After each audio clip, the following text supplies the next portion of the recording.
to welcome you all here this afternoon and hope that by doing this virtually, as many people as possible from across the system and beyond that will be able to join us. We have a fantastic AGM for us all to be part of this afternoon. We're starting off with our Chief Executive, Fiona Edwards, who's going to give us an overview of national and local issues across our system. And then we'll go on to Richard Chapman, who's our Chief Financial Officer, who will talk us through our accounts. We'll then hear from Chief Medical Officer, Dr. Lalitha Iyer, who is going to lead us through a short film and then talk about 3 areas of work: primary care, communities and reducing inequalities with a particular focus on mental health, and then our transformation work across the system, and that will have a particular focus on children and young people. We'll then hear from Sam Burrows, our Chief Transformation and Digital Officer, who will take us into the very important aspect of looking ahead. And there'll be an opportunity at the end for participants to ask questions too, and we'll also answer any questions that we've received in advance. If it's not possible to answer everything in the time that we have available this afternoon, please don't worry, we will address those as a follow-up as well. So thank you again to everybody for joining this afternoon. Thank you in advance to all of our speakers. And may I hand us over now to our first speaker, Fiona Edwards, our Chief Executive. Thank you, Priya. Hello, everyone. It's lovely to see so many of you have found the time to join us and catch up with where we've got to. So a little bit, I'm the warm-up act for the really interesting stuff where you get some examples of the great work and the challenges that were going on in our system, but a little bit about NHS Frimley and the Frimley Integrated Care Partnership. We operate in partnership through 5 places. Those are Slough, the Royal Borough of Windsor and Maidenhead, Bratton Forest, Surrey Heath and North East Hampshire and Farnham. And as many of you know, we serve well over 800,000 population. And I say well over because we have a number of people that don't live in those 5 places, but will use our services and move in and out. So, we often say we're on the edge of everywhere because we partner with so many local authorities. And we've got in that 800,000 population, as many of you know, there's a real variety and a real difference, massive strengths, but also massive disparities in terms of health outcomes, particularly between those who live in the richest areas and those who live in the poorest areas in financial terms. And our role as an integrated care board, i.e. NHS Frimley, is to try to convene all the public sector partners with a particular focus starting with health partners, but then more widely other public sector partners and the powerful voluntary sector to really work in partnership with communities. So moving to our next slide. So you can see we've got, I was trying to tot up, if you just look at the formal organisations, we have a formal partnership relationship, and you include every single GP practice. We're over 91 organisations that are captured kind of under those headings that we've got. And then we've got different networks, and that excludes the hundreds of voluntary sector partners that we have in our system. So we are really big in terms of the multiple relationships that we seek to convene as an integrated care board in order to meet our core purpose of addressing health inequalities, improving the quality of response from a health point of view, and supporting our voluntary sector and social care partners in that endeavour as well. But really trying to improve and reduce the inequalities in our system. So moving to some of our successes and challenges over the last year. Well, let's start with the pressures. So you will all know, many of you live and work in or next door to the Frimley system, and you'll read the press and you'll experience and see the pressures that we're facing. So in terms of that middle hexagon, demand for services has consistently increased for years now, and within that context, we're still recovering from the pandemic, and we've also got major financial challenges for our populations across us, and all of that combines to increase the demand on health and care services and voluntary care sector support. So that's the challenge. It's not dipping. Just an example, even this year, we've seen a 6% increase in access and use of GP services, for example, and that's on a compound significant increase since pre-pandemic. However, we continue to be able to combine our forces with our common endeavour as servants of our population to work to transform services, and we'll hear some of that later on in the presentation. So having digitally enabled care, really looking to connect up where possibly we can and not duplicate, and provide better outcomes. You'll hear examples of the great successes and work that we've continued to pioneer as a system in the NHS and with partners, and also an area that we're continuing to develop our skill at throughout is our understanding of our communities. Our data analytics powerhouse is second to none, and it's really helping us begin to focus our services in a very different way in partnership. We know that people that live in the poorest areas of our communities, and say the wards that have the lowest, the highest deprivation indicator in Slough or in Aldershot and Farnborough, people that there are 2.5 times more likely to attend our emergency department and not actually need to, but because they don't have the means or we're not geared up to help them get the right response elsewhere. So our understanding of that is deepening each day and underpinning our transformation efforts. And then if you think about, we're only 1 year old, we're just over 1 year old as a new organisation in the system. And so we're continuing to develop how we work as an integrated care board to deliver our convening role and support the culture, development and collaboration of endeavour that we've been building as a system predating our formal birthday successfully. And it does differentiate us as a partnership across the 42 integrated care boards that exist in the country. And that's because we really value our people. Our values and culture and leadership development work are all embedded on knowing that we need to have and support great teams to deliver great outcomes.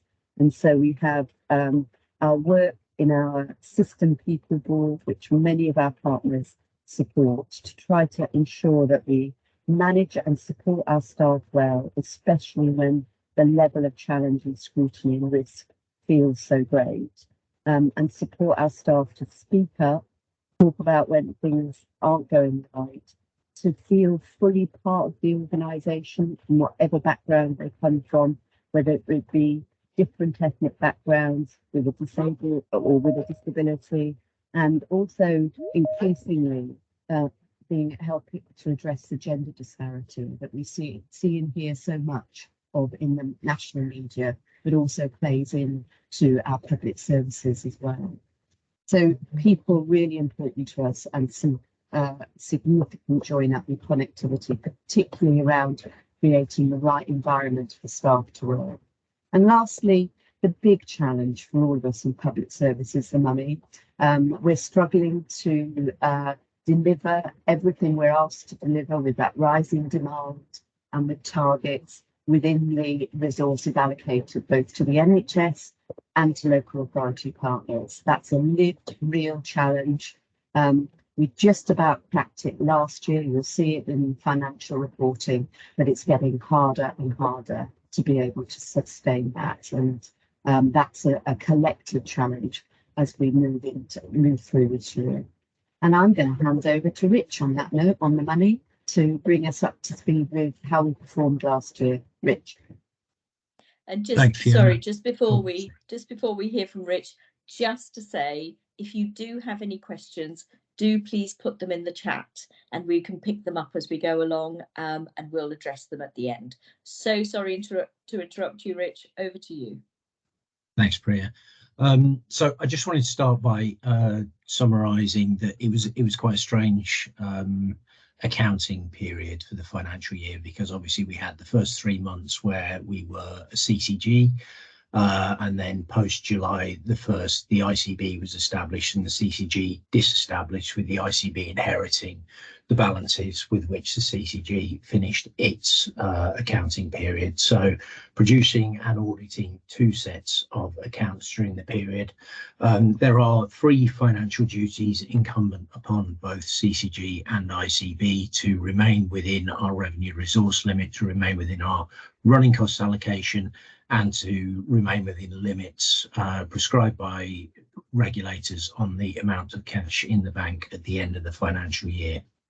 Pleased to say that both organisations for both periods delivered all of those financial duties, and external audit confirmed the regularity of the accounts and that they represent a true and fair view of the organisation's positions.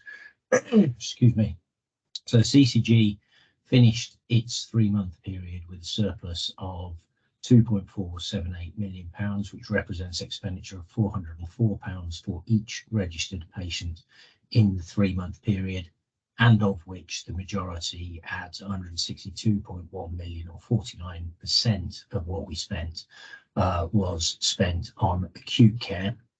And the ICB, having inherited that balance from the CCG of £2.478 million, recorded a surplus of £24,000 for its first 9 months, which constitutes a slightly increased spend of £1,337 for each registered patient.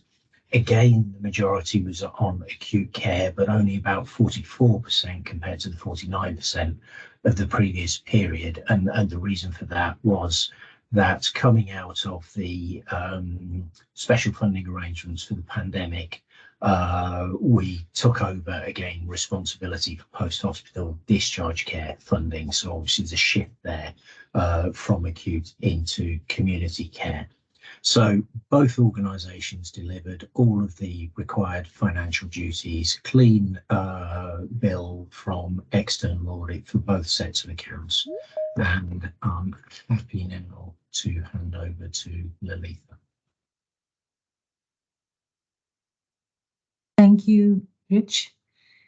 I'd now like to start by us sharing the short film that Priya mentioned early on. It showcases a wide range of work that took place last year, and I think it's a good place to begin.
Thank you, Oli, and thank you for moving so seamlessly to my first slide, which is about primary care.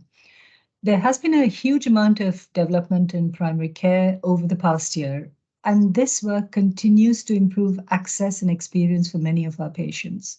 Some examples are shown on the slide, including the multi-generational household pilot that tackled health inequalities in Slough by supporting whole family health checks in the patient's own home. Targeted lung health checks have reached over 8,000 people by July this year as part of a national screening program, 800 of whom benefited from further support or treatment. We also continue to modernize our buildings to ensure that more people have access to the right setting at the right time for them. The views of around 22,000 local people about access to primary care services has helped to shape local plans. One of the most exciting developments is the range of new roles that are now based in primary care settings. Our primary care access campaign is aimed to build awareness of roles such as clinical pharmacists, care navigators, and also the different ways that you can now access your local general practice team.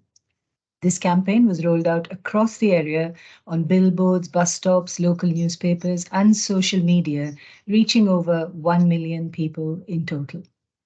Next slide, please, Ollie. Thank you. Understanding our local communities is key to improving outcomes for our population and tackling health inequalities. This slide gives a brief overview of our work. This work often involves engaging with the local community through programs like Empowering Our Communities in RBWM or the Healthier Communities Partnership in North East Hampshire and Farnham, both ensuring that the community voice and increased partnership working are strengthening the voices of local residents, offering opportunities for people to champion their local work, and providing innovation funding to make these ideas into reality. As an organization, we are also encouraging conversations to understand diversity and helping people to rise to the challenge of talking about racism. Throughout the winter months, we ran an adult mental health campaign to raise awareness of the local talking therapy services and to drive the use of early support services that enable residents to self-manage their well-being. Details of how one can self-refer will be put into the chat, which means that you do not need a clinician to refer yourself. As a result of us sharing information about the 111 online and self-referral services, the local mental health service providers have reported an increase in referrals to their service. Could I go to the next slide, please, Ollie? Thank you. This is a brief overview of the wide range of transformational work that has happened last year, and this continues to develop even further. There's digital innovation, including access to shared care records, remote monitoring, and virtual wards. We are also bringing partners together to solve shared challenges in urgent and emergency access. Tailored services were launched in Maidenhead to support local people with same-day minor injury and minor illness healthcare. A new integrated care partnership was formed, bringing together clinical and professional leaders of public sector, voluntary sector, and charitable organizations. The ICP supports, explores, and informs the ambitions of the Integrated Care Board. To support local parents and carers, Frimley Health and Care have created the new Frimley Healthier Together website, which is also available as an app to help parents manage a range of common childhood illnesses themselves. This site provides information to help them recognize what might be wrong, what to do in order to help their children whilst at home, and where to go for more help if they do need to see a healthcare professional.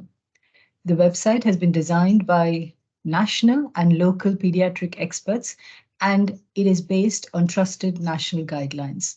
It shares information that health professionals can use, and it also brings together reliable health information tools that parents may already be familiar with, such as NHS Choices and whenyoushouldworry.com.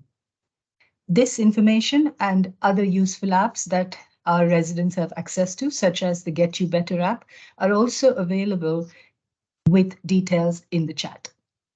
At this point, I will hand over to Sam, who will talk about the year ahead. Thank you. Thank you very much, Lalitha. I'm Sam Burrows, the Chief Transformation and Digital Officer for NHS Frimley. Looking ahead for 2023-24, we will be continuing our focus on the delivery of our strategy, which was published in March 2023. We have two overarching strategic objectives, which our partners have all committed to. One, to reduce health inequalities for our population, and two, to increase the healthy life expectancy of the population as a whole. Healthy life expectancy measures the number of years that someone could expect to live their life in good health, rather than just the number of years they could be expected to live. And currently we have a gap between those two, which is significant, and we have a shared passion to address between us. This is the core of our shared intent between our partners, and we work collectively to design projects and interventions which make a difference in this space. We have 6 flagship strategic ambitions, which you can see set out on the diagram on the screen right now. Firstly, we have a focus on children and young people through our Starting Well ambition. Secondly, our Living Well ambition focuses on protecting and looking after people throughout their life and trying to focus on prevention of ill health.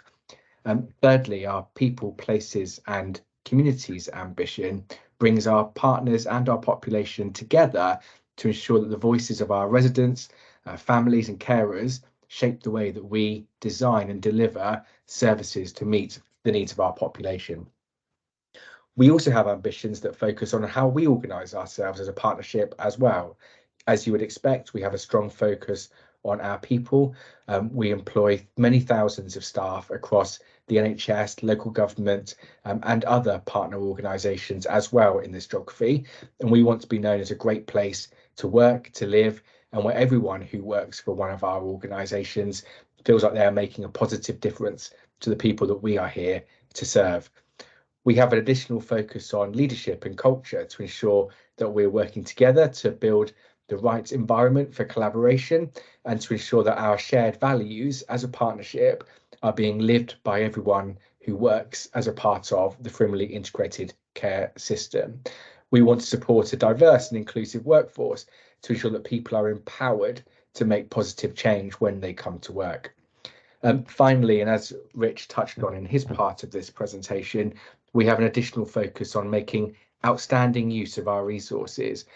As an organisation and as a partner in this geography, we want to ensure that we use our money, our estates, our buildings, facilities and our digital infrastructure to ensure that we're offering the best possible care and support where it's most needed and in the most affordable way as well.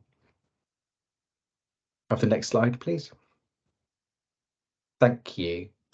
Looking ahead then, as a result of these areas of focus, we can expect to deliver improvement in the following areas.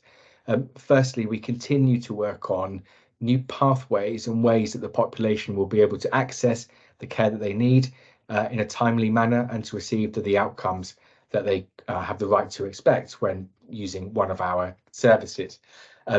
Secondly, we will ensure that we improve those health outcomes for all the communities we serve, which is the core intent of our strategy. We'll ensure that we deliver value for money and improve our financial position, which means using our financial sustainability strategy to ensure that we deliver both our strategic intent and better value for the taxpayer overall. We'll work as one team across our partner organisations to ensure that we are aligned strategically and operationally when we are designing and delivering our services. We'll continue to innovate and make best use of technology and digital to ensure that we both engage and involve our communities and use new modes of delivery of care to ensure that people can access services in ways which best suit them. And as I mentioned on the previous slide, we'll ensure that we support a diverse and inclusive workforce as well. By taking this approach, we will deliver the commitments set out in our joint forward plan, which you can find on our website and was published at the end of June of this year, and that sets out in further detail our priority areas of focus as an NHS organisation and between NHS partners as well. Thank you. Thank you very much, Sam.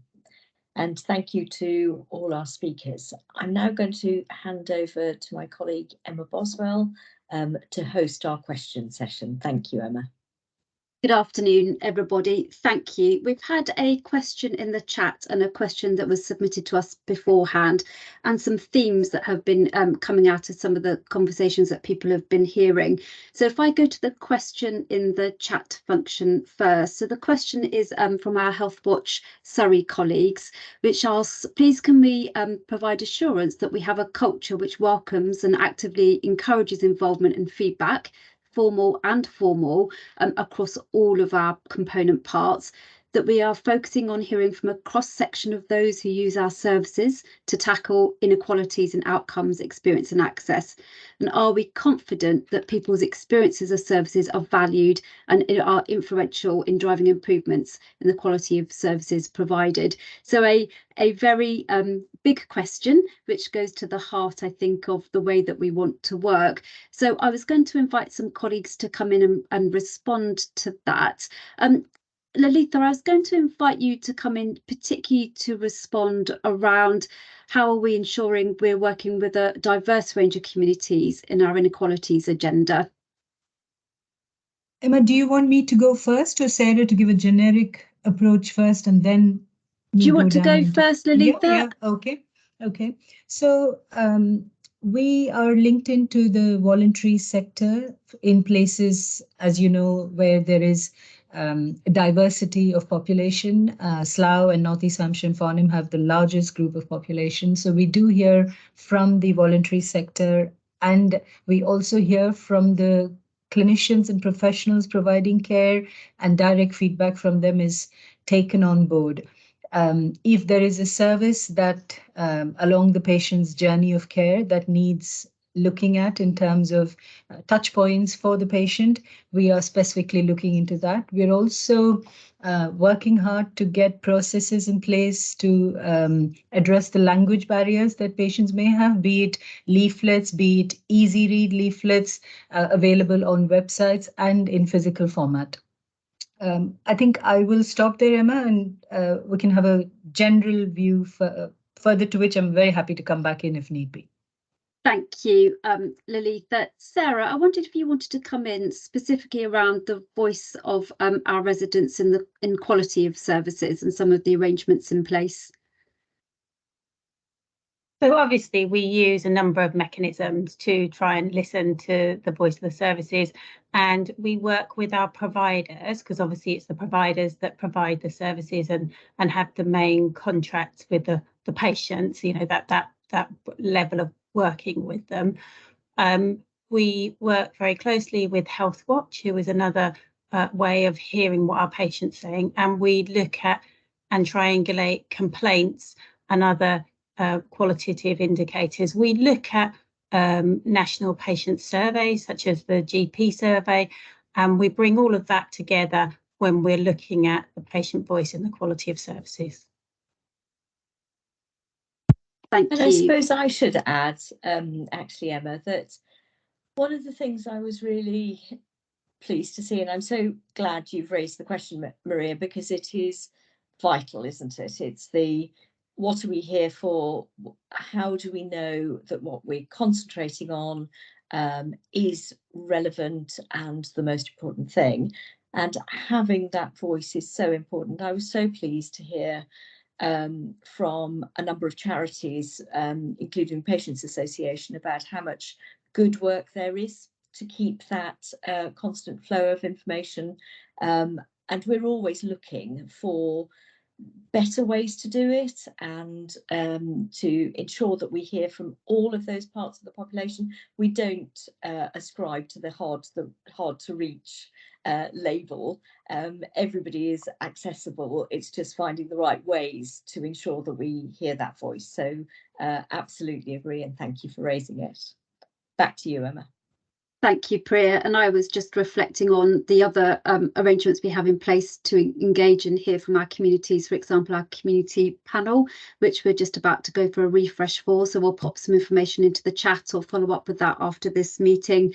And also the video really highlighted some of the really local engagement with communities through the work in our places. For example, the partnership at Place Forum in North East Hampshire and Farnham, which brings communities and partners together to tackle the inequalities that we face. So lots of different mechanisms in place. Thank you.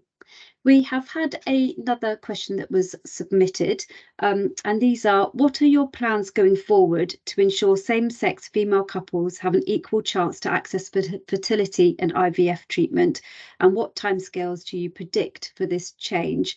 Lalitha, I was going to invite you to respond. Thanks, Emma. So I was going to first of all say that in all of the health and care services we and our partners collectively commission and provide, we are really committed to ensuring that our decisions and our policies are ethical, they are based on latest clinical evidence, and maintain equity and access for healthcare for all of our population. So it's important that everybody served by us has an equal opportunity to access the services, irrespective of their backgrounds or any of their personal circumstances or characteristics.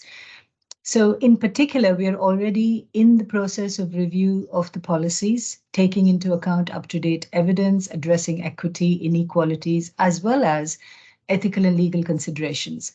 And the policies that are directly related to the question posed will be completed over the next few months. There's also something else I wanted to add, and that is that we are working currently with our colleagues in the region, Southeast region, and collaborating together on ensuring equity across the entire region. So I hope that's answered the question for whoever's asked it, Emma. Thank you, Lalitha, and people can use the chat function if they wish to put any further comments or questions in there.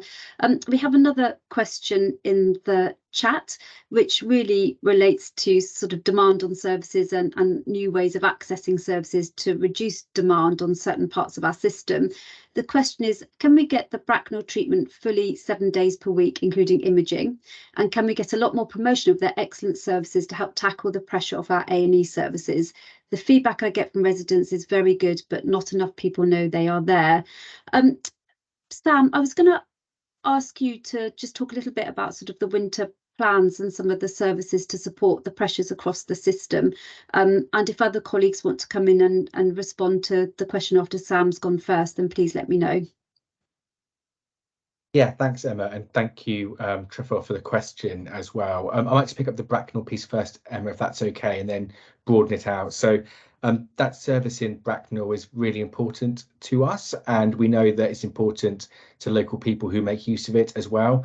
I think it is well known about. We have more than 31,000 appointments a year provided from that facility, and whilst there are some constraints around access to imaging and the 7th day, we are committed to working with our partners to understand how we might be able to reduce those constraints in future years as well. In terms of the broader same-day access question, we know that people often need to receive an opinion from a clinician on the day when something arises, and we are really committed to ensuring that we have good access for the whole population wherever they may live if they have a need such as that. So obviously everyone has access to 111, and 111 has the ability to book patients into services right across our geography. But again, beyond that, we are committed to ensuring that access in primary care is strengthened so that people can see their local surgery should they need to, and that where there are opportunities to develop supplementary services which may be closer to home and not requiring a visit to a hospital, we are working on that with our partners as well. So it's a really big area of focus for us in the year ahead. Thank you, Sam, and hopefully that's provided an answer to the question. We've had a couple of other themes just come through this morning in prep for our session. And there was a question asked about the COVID vaccination programme. How successful have we been so far? And what's the latest plans on COVID vaccination, particularly in light of some rising COVID numbers? Sarah, would you like to come in on that? Yes, so thank you, Emma. Yes, so we had been preparing to start our campaign at the beginning of October, and then, as everybody is probably aware, there is some concern about a new variant and more transmission than we would have hoped for. So NHS England asked us to start the campaign earlier, and it started on the 11th of September, and which was a bit of a challenge, but luckily everybody in the system rose to the challenge, and we've now secured provision mostly through primary care and our primary care networks to deliver the services to all of our population. We've got more pharmacies participating this year as well, and you can go to the NHS website to book your vaccine. I think it's started to go really well, and I know certainly our Maidenhead Vaccination Centre was busy jabbing away at the weekend, and many of our others. I don't have the most up-to-date figures, but I do know that they've hit the ground running, and we are hoping to get as many done within the shortened time frame as we possibly can. Thank you, Sarah. We have another theme that's come through as well, and I think this one's for you, Sam, but might be for some other colleagues as well, which is really about how can we make best use of technology, digital and data, to help us tackle inequalities for our residents and together with our residents. Thanks, Emma. And this is a really core area of focus for us as an organisation and a partnership as well. So we've made a really significant investment in digital data and analytics over the past few years. And it's something which this part of the NHS, I think, is really improving in terms of how we approach this. So why? Well, you've alluded to it already. It really helps us to ensure we can drive towards our stated objective of reducing inequalities. It gives us a common platform from where we can develop services in different ways. So we need to use technology more in how we deliver services for our population, and having that common platform is a really important part of that. But most importantly, it allows us to better understand who uses our services and what their individual needs may be. And we know that there is significant variation in outcome for our population, and there is significant variation in need in terms of what people need from services and how they need to access them as well. We use this data and the technology which underpins it to plan and transform those services to close the gap on that need. That includes us being able to plan where we might provide a service, which could include inside the home of a resident. We use it to determine what that service should provide in terms of the array of what the treatment might be, including preventative based interventions. And we also use it to help us plan by which types of professionals services need to be delivered by.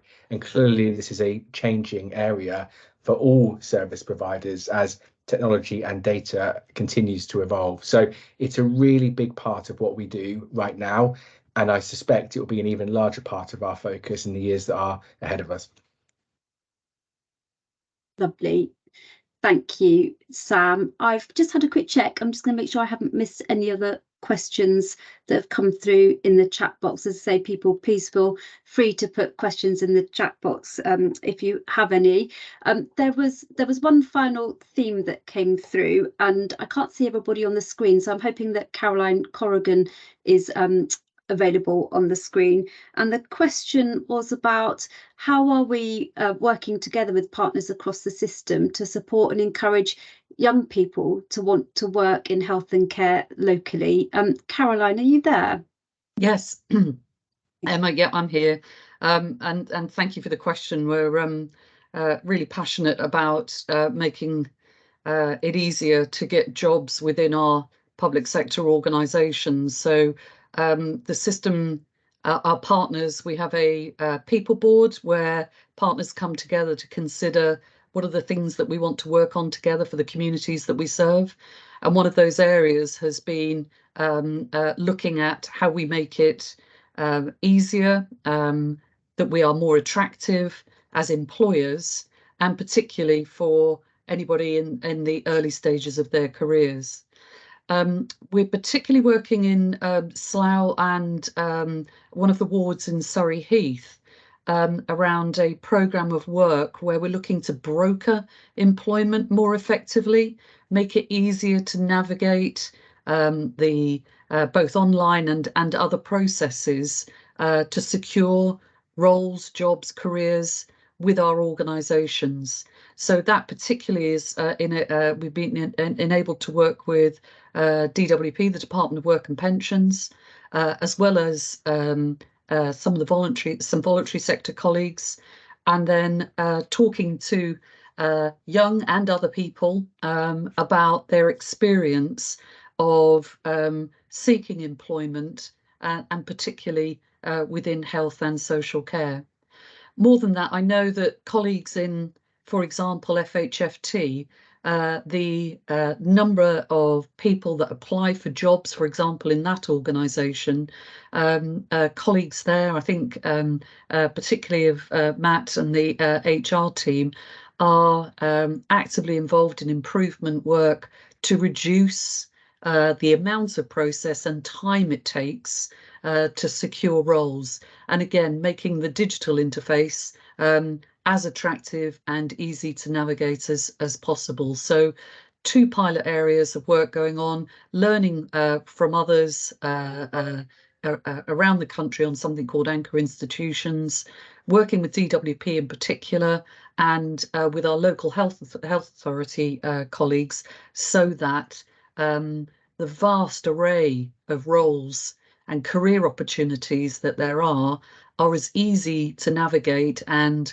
individuals supported as best possible, such that we're really attractive as an employer and secure people into careers that perhaps they didn't even know existed within particularly health and care and other sectors.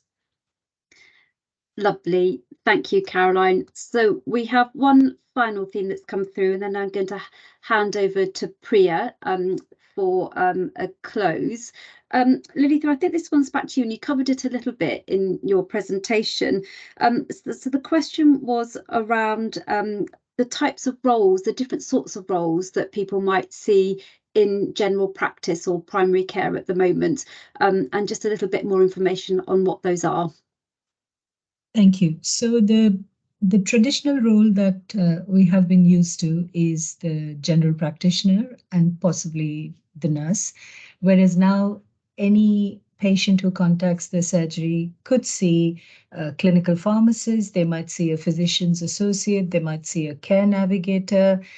There are so many varied roles in general practice, and the benefits of these roles is that the right person can then see the patient and direct them to the appropriate need that they have. So a clinical pharmacist, for example, is perfectly placed to review the multiple medications someone might be on. They are fully aware of the interactions, the benefits, the pros and the cons, and are able to advise the patient in the best possible way as to what might need amending if required. Similarly, there are roles such as healthcare assistants who are useful in various other roles, such as traditionally just doing the blood testing on patients, but are now doing more and more of the generalized care, perhaps for a diabetic patient, advising them on how they might want to look after their feet, what are the normal healthcare processes. So our teams, our comms teams, devised a fabulous communication for our patients, explaining each of these roles in primary care. And in fact, I'm really pleased to say that we were commended for this work by the Southeast region. And I was asked if we could share this with other ICSs, which we have done. And I suppose if our comms teams had a link to that, they might want to put it in the chat or send it to everybody who's at this meeting at a later date. Lovely. Thank you, Lalitha. And there are a really wide variety of ways of getting involved with our work across our system. So we'll make sure we share all of the ways that people can get involved as we publish this recording and our glossy of the easy read of the annual report, which is very, very long. So thank you. I haven't seen any other questions in the chat box, so I'll hand over to Priya to bring us to a close. But if there are any last minute questions, please do let us know. Priya, over to you. Thank you very much, Emma. And thank you to everyone across the system and from our neighbouring systems and partners across those too, for the really strong collaborative work that has gone on this year in our first year as an integrated care system. I think it's really starting to have an impact on the lives of everybody that we are here to serve. And I know that we have heard collectively the very strong message from everybody that the needs of the future mean that we have to work differently and work together and to understand those needs to make best impact. And it's really good to see those programs of work and the way in which we're working together really beginning to take shape and having that impact. So thank you to everybody that's involved, and particularly a thank you to all those voices who ensure that we see the need across all of our services and all of our people. It's also an opportunity, just as I close our AGM today, to say congratulations to a few of our team. Many of our team have won local and national awards over the course of the year, and these will be reflected on the website so that you can join us all in saying those congratulations. Many of those have been really focused on ensuring that we are making everyone able to live their best lives and to close gaps in inequalities. So thank you to all of those who have been involved. Well, it's for me then to wrap us up this afternoon. As I said at the start, the recording of today will be available on the website. Please, for those on the call, share that knowledge with others and share the knowledge of the website with others. There's lots of really good information on there on a number of subjects, including cost of living pressures, including vaccinations, including all those things that you would expect and many that you probably wouldn't. So thank you, everybody. Take care. Bye-bye.